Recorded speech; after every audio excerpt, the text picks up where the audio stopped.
All right, it started. Awesome. So hello, everyone. My name is Caitlin Stanton, and I'm here to talk a little bit about research opportunities and internships in college. So a little bit about my background. I recently graduated from Cornell this past semester with a degree in electrical and computer engineering and a double minor in computer science and business. And then I'll be heading back to Cornell in the fall for my master's of engineering, this time with a focus in robotics and embedded systems.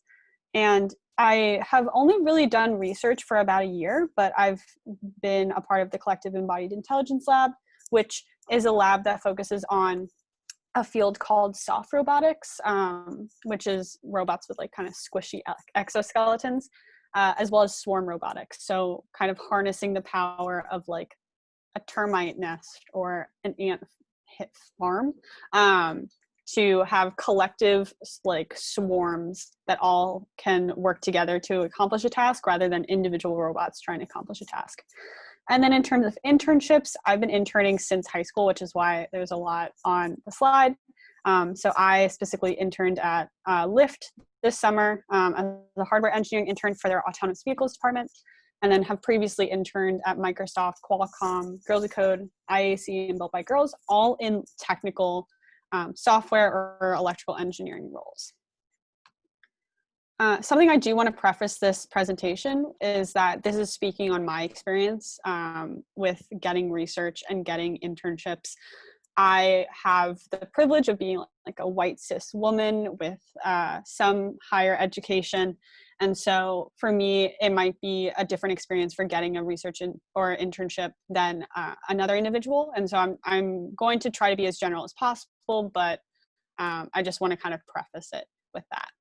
So if you also have like specific questions about your specific situation, I'm more than also happy to like give my opinion and insight into that. So first I'll start with research. I want to answer the questions of like, who is research for? What does it entail? When should I look for opportunities and where?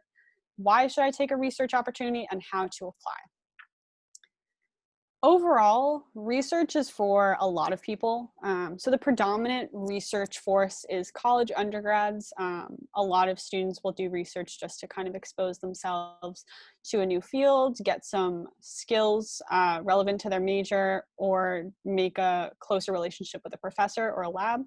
But then there's also the opportunity for high school students, especially juniors and seniors, to be active in like their local university for research. I know a lot of Cornell labs will open up to high school seniors during the summer, especially to get a little bit of like work experience when you still are not really able to get internships as easily.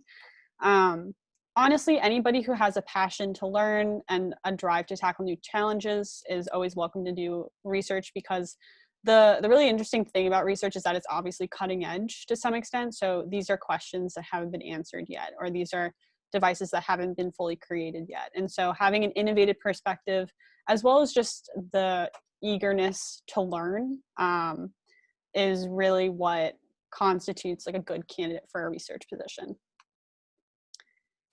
Research entails a lot. So I spoke a little bit about my lab, right? I am part of a swarm robotics and soft robotics lab. So I do work that involves writing code, like testing our robots. But I have a lot of friends who are in different engineering majors or in non-engineering majors in general who will maybe like label samples. Maybe they'll also write code. They'll develop documentation and systems for the lab to use, build hardware. But then there's also research that's non-technical, right? So you might be looking through books and manuscripts, analyzing art and language and music. So it all really depends on what the lab is focused on and what the specific professor who's heading the lab, who's running the lab, what their research focus essentially entails. When to look for opportunities, this is a little bit more straightforward than internships, because professors tend to want to know the makeup of their research lab as early in the start of the semester as possible. So if, for example, you wanted to do something in the fall, looking into research opportunities in early August or early September, so closer to the start of the school year, is better, because then the lab knows how many people it's expecting, as well as how many resources it needs to potentially pay those research assistants or give them credit, which is what a lot of college students end up doing. For spring semester, this will typically happen in early December, and that's because it's before winter break.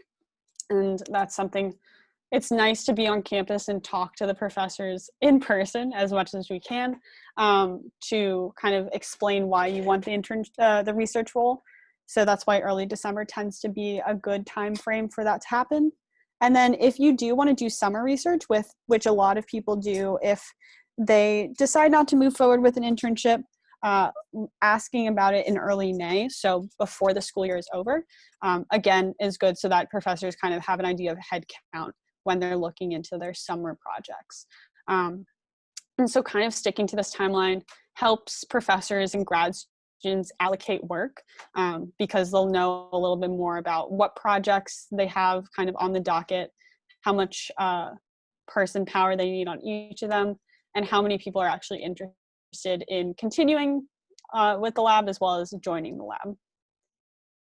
Where to look for opportunities. So most students will end up looking at their local university. So I know for me, I had a professor who I really enjoyed her class, and I emailed her to see if there was any opportunity to be a part of her research lab because I knew that she did robotics. And she was more than happy to talk to me about that. So if you are a college student or a high school student with some connection to a professor or a grad student at a local university, then utilizing that to better understand what offerings are in the research lab and if there is an opening available, that's kind of a pathway to go.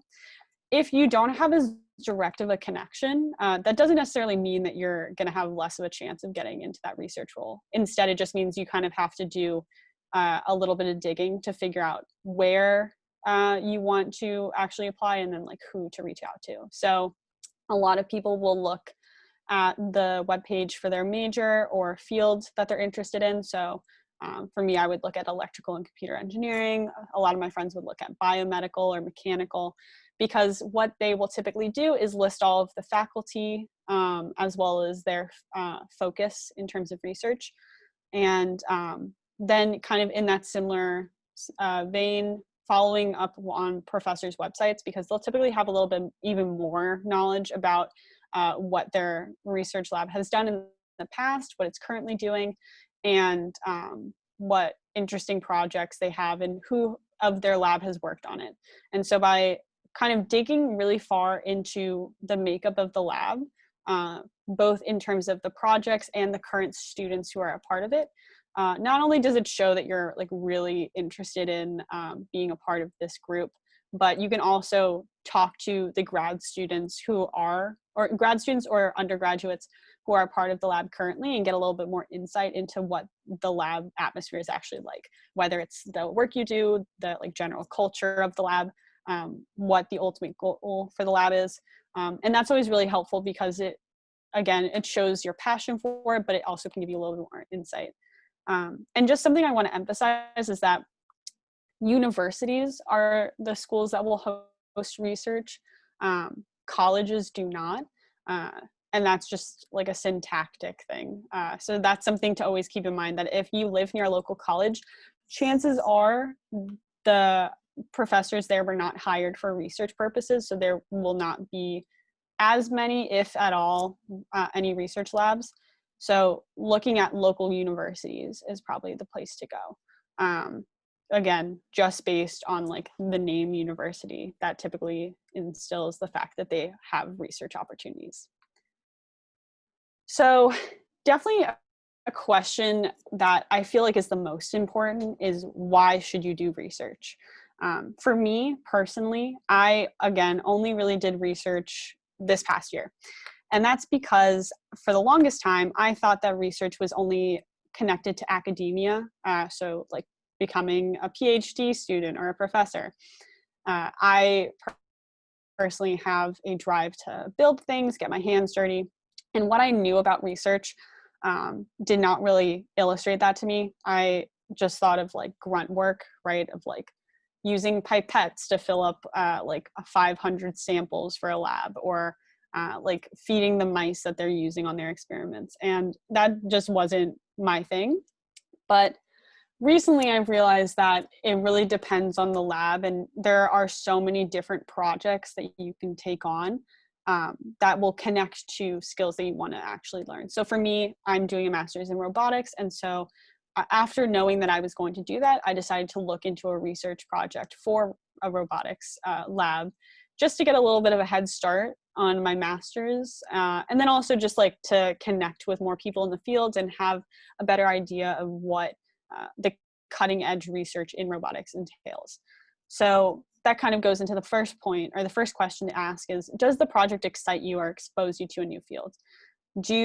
Does reading the description of the project or what the lab's goal is seem to be on your career path? Does it seem to be something cutting edge that you wouldn't really be exposed to otherwise? Is it outside of your major but still interests you? Then that's something to consider. Then when you're learning more about the position itself, does the work align with your intended career path? Because maybe you're interested in joining a lab, right? But the position that they have is using a different skill set that's not really relevant to you. So for example, maybe you want to join a biomedical lab, right? But the research position is more entering data into spreadsheets or like coding, and you know for a fact that you want to do like prosthetics or more scientific experiments. You don't really want to do data entry. So would the work that you're actually doing have you gain anything professionally? And that kind of ties into the how much or how little grunt work what you need to do. Especially for a younger student, you're not going to start doing like your own project or a very intense project from the get-go. And that's just because you need to be trained within the lab, whether it's they have a specific process to get work done, or just because of like seniority within the lab, and people have a lot of ownership. Like I know students who started in the same lab freshman year and continued all throughout their senior year. And as they got older, they began to have more authority, and they would like head their own project or head their own team. Whereas like a freshman or a first year or a sophomore won't necessarily be given that authority unless they have a really specialized skill set or like have proven to the professor that that's something that they really want to do. So in terms of grunt work, it's something that might be necessary in terms of training, because they want to make sure that you understand every single level of work that research entails, because not everybody can build a prosthetic arm. There's someone who has to enter the data in the spreadsheet. There's someone that has to write code. There's someone who has to organize all the gears and screws in the lab. And that's just emphasizing how like there's a bunch of intimate little cogs of this giant machine that need to work together.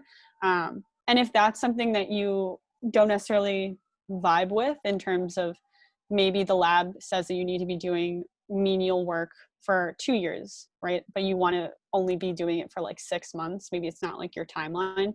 Then that might not be the research opportunity for you. So that's something to ask, is how long will it take for you to have ownership of a project or have more important tasks to tackle, if that's something that's really pressing for you and your career path. And then lastly, how well do you mesh with the rest of the lab? Theoretically, you're going to be spending some time there, whether it's a full-time research position or part-time. And just like in any work environment, you want to make sure that you enjoy the people around you. And so getting to meet some of the grad students or undergraduates, asking the professor or grad students about maybe do they have lab-wide meetings? Do they have social activities? Do they hang out together outside of the lab? That might be important to you, to just make sure that not only are you coming to do work, but you're also coming to a place that feels kind of like a family, or at least a really tight friend group. And so these are all questions to consider when you hear about a research opportunity and learn more about it, to see if it matches your career and personal goals. Because otherwise, if it doesn't, then it's not really worth your time. Even if you really want to get like the resume line of saying you're in a research lab, if you're ultimately not going to gain anything from it, I would strongly discourage you from taking that opportunity. And then the big question is, how do you apply? So I've been talking about professors and grad students a lot, and that's because these are the people who typically run the lab.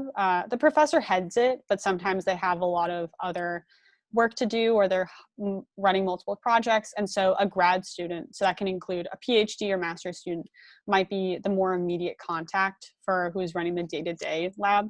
And so contacting the professor, obviously very good because they oversee the entire lab, but grad students are a little bit more approachable, and so they might be more willing to get back to you. But I would definitely recommend getting in touch with both a professor and a grad student, just so you have kind of two lines of communication potentially opening.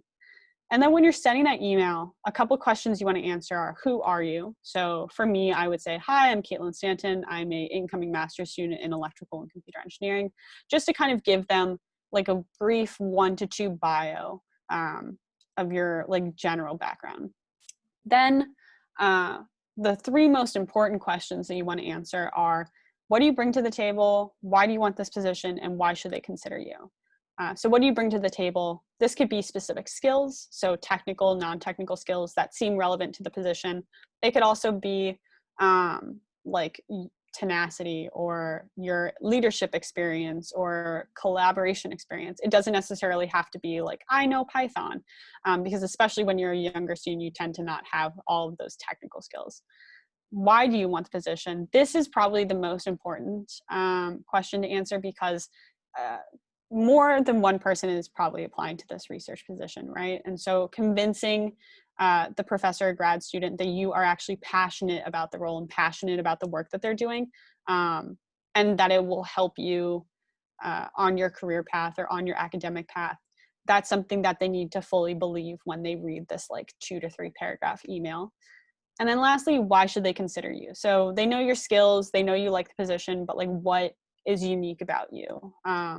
Do you have a backstory that really drives you to learn more about this field? Are you someone who is willing to put 110%? Like, what about you makes you stand out against other candidates?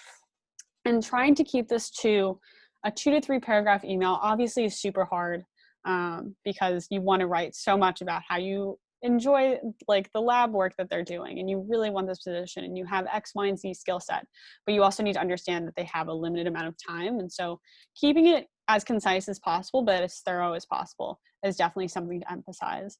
And if you do have a lot to say, try to get on a call. So end your email with saying, I'd love to schedule a meeting or talk more with you about this opportunity, because it really shows that you're trying to you have more questions to ask, right? You want to talk to a real person and not just look through a web page. But then also, it might be an opportunity to showcase more of who you are as a person and see if you fit within the lab. And at the end of the day, it is harder to say no to a person on a medium that is not email, right? It's harder to say no to a person if they're on the phone, or if they're in an in-person meeting or over a Zoom call. And so that kind of helps a little bit, because they're taking the time out of their day to meet with you. So you have a little bit of a leg up than someone who just emails and doesn't really, is just like a nameless face. So I would definitely emphasize again, like, you want a skill set, highlight why you want the position, and highlight why you are a unique candidate that they should bring onto the team. So with this, I want to take a quick break to see if there are any questions. Otherwise, I'll start going into like internships and how I have gotten them before. But are there any questions from the audience so far? I think in the past we've waited till the end because we've run Okay. out of time before. So it might be better if we like keep going and then get back to the questions. Because I know Okay. running out of time is always not fun. Oh yeah, no, I got you. Okay, sounds good. So next I will go into internships, and you're gonna notice a lot of this is kind of similar to a research position. And that's on purpose. They're kind of a similar timeline and strategy for both. So answering the who, what, when, where, why, and how of internships will be the next part of this presentation. So internships, again, are for everybody, right? They're for college undergrads and high school students. But something I do want to emphasize is that it is more simple for older students to get internships. And this isn't due to like lack of passion for younger students or lack of skills, but more of business focus for the company. Because with an internship, they spend a lot of money on you. They're spending a lot of money not only on your salary or hourly wage, but on events and maybe your housing or transportation, more than they would spend on like an employee. They're giving you a little bit more perks.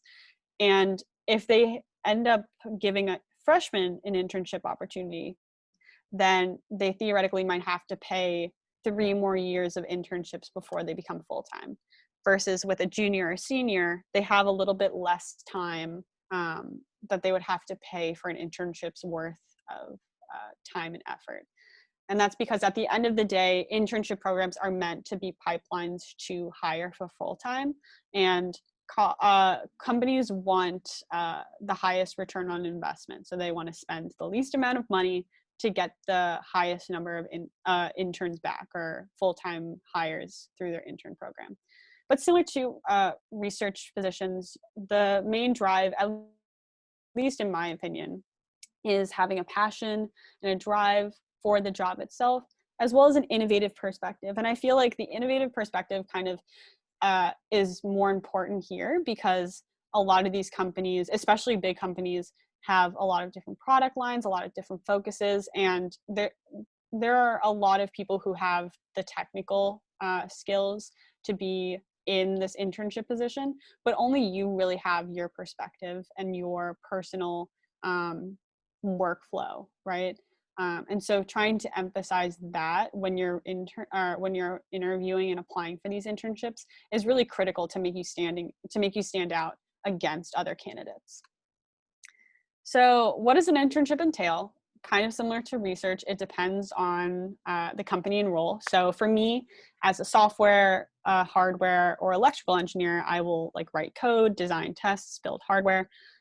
But I know that there are product management roles where you're talking to different teams and you're making business and marketing plans. And there are mechanical engineers that are drawing up designs and doing the math to make sure that it's mechanically feasible. Or there are recruiting interns who will help put on events for the intern class and try to reach out to different companies and events for their recruiting projects. So it really does depend on the company and role. And the best way to see what duties you would have is to check the job posting. They typically have it listed out in like what they're expecting of the role. So if you're ever curious or if you're wondering or concerned about what that role would entail, definitely checking the job posting or asking the recruiter to give a more detailed breakdown will kind of give you a little bit more of an idea of like the day-to-day tasks you might have. But something I kind of touched on before is that they're more to internships than just work. So this is a way for the company to prove to you as an intern that you should work there full time. So they often will have intern events. So this can be like lunch and learns where you learn a new topic or hear from an executive, or they'll have social events where maybe you'll go hiking or go to a baseball game. They'll maybe have smaller group events where you get to know a more intimate group of interns. They really just want to give you an all comprehensive view of the company and make it seem as fun as possible and as welcoming as possible, and also a place for growth and mentorship. And so like a lot of times they'll also have mentorship tracks where you can talk to different employees and get advice from them. Or they'll have workshops where interns are encouraged to attend so that they learn new skill sets. And I definitely would recommend, if you do get an internship, trying to take advantage of all of these as much as possible, just so you learn more than just like the requirements of the job. When to look for opportunities. Recruiting happens all year round, but the focus happens in September and February. And that's just because that's when the majority of college fairs and happen. And that's just when all companies come at once to start recruiting. So it kind of happens in one big group, but especially if you're applying online or applying through like local events, it happens all year round. And I definitely would emphasize that if you don't get an internship in the fall, it's not the worst thing. You still have the spring to go through a recruiting process. Where to look for opportunities. So you can look at local events, so hackathons, job fairs, info sessions. Online job boards are really helpful. So LinkedIn, the company's website, friends and family, and that's also really helpful in terms of getting referrals potentially. And then your community, especially if you're a younger student looking for local startups or local businesses, might be a good place to start, just because they're more willing to take on like 1 to 2 interns who might not have as much experience versus a bigger company, because they have a already established internship program and they have a lot of need to spend money to get full-time employees. So why to take this internship is very, very similar to a research role. So does it excite you? Does it expose you to a new field? Are you going to learn something? And does this work align with your intended career path? I know for me, I started out in software engineering, but eventually went to hardware engineering. And that's because I realized that I wanted to do more than just code. And so as I did work and realized that it wasn't part of my career path, I kind of changed my recruiting focus to be more hardware engineering oriented. Does your work align with your values? So this is something that's especially coming up now with all of the movements for social justice. So if you feel like the company is not necessarily building a product or building an environment that impacts society in a beneficial way, then it's not worth your time. It's not worth your brain power. And ultimately, you probably wouldn't want to work for a company that you really didn't believe in. And so that's always something to consider when you're looking at different roles. Do you enjoy the company culture, especially because internships tend to be over a longer period of time and a dedicated period of time, since you're hopefully working full time. So over the summer, or maybe if it's a co-op over the fall or spring semester. And so seeing if you enjoy the full-time company culture, as well as the interns and the internship program, is really important, because you're going to be spending a lot of time with these people. And then the biggest thing is, are you being fairly compensated? So I mentioned paid internships. I would strongly recommend only taking paid internships, because most people don't have the privilege to take an unpaid internship. And also they're using your work, they're using your brain power. Why should they get that for free? No matter how old you are, you should always be paid for your work. But then you also might be getting housing, transportation, maybe like just miscellaneous fees for like moving and like food or transportation when you're at the job. So learning more about the compensation package that you get as an intern, and you can also negotiate this if you really want to get more money or you think you deserve more money, which you definitely do. And I would definitely emphasize this. Take an internship if you feel like you're being fairly compensated for your work. And then how to apply. So knowing where you're applying and why is a big thing. So I talked about that for research roles, but understanding the passion for the role and why you actually want to work at that company is paramount, because they will ask you that.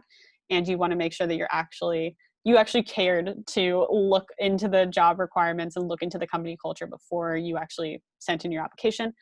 Having a focused resume is really important. So kind of similar to the email that you should send to professors and grad students, a focused resume it means that someone who looks at it for a few seconds, which is typically a recruiter looks at your resume for around 7 seconds. If they look at it briefly, they have an idea of your skills, and they also have an idea of what roles you're looking for. So for me, because I'm looking for hardware roles, I will focus more on like my hardware-based tech projects. And then I'll also emphasize like my leadership roles, because that's something for me is really important that I want to bring to the table. Reaching out to people for information referrals. Definitely asking for referrals is really helpful, because it can maybe get you in the door or into another recruiting round. But make sure that it's not just the only thing you're asking for. You want to be polite and ask about the role and how they enjoyed it, and then also ask for a referral. And the worst they can say is no. So it's definitely worth a shot. Don't be afraid to cold call. So send emails to people you don't know. Try to call the company if you get a local number. Just because, like, again, worst they can say is no, so you might as well try. Practicing both behavioral and technical interviewing is paramount, so making sure that you know the technical skills for your role, but also you're able to explain your resume experiences and what you would do in specific situations really speaks to you as a person and as a team member. And so I can't emphasize enough how both types of interviewing are really critical for you to get that role.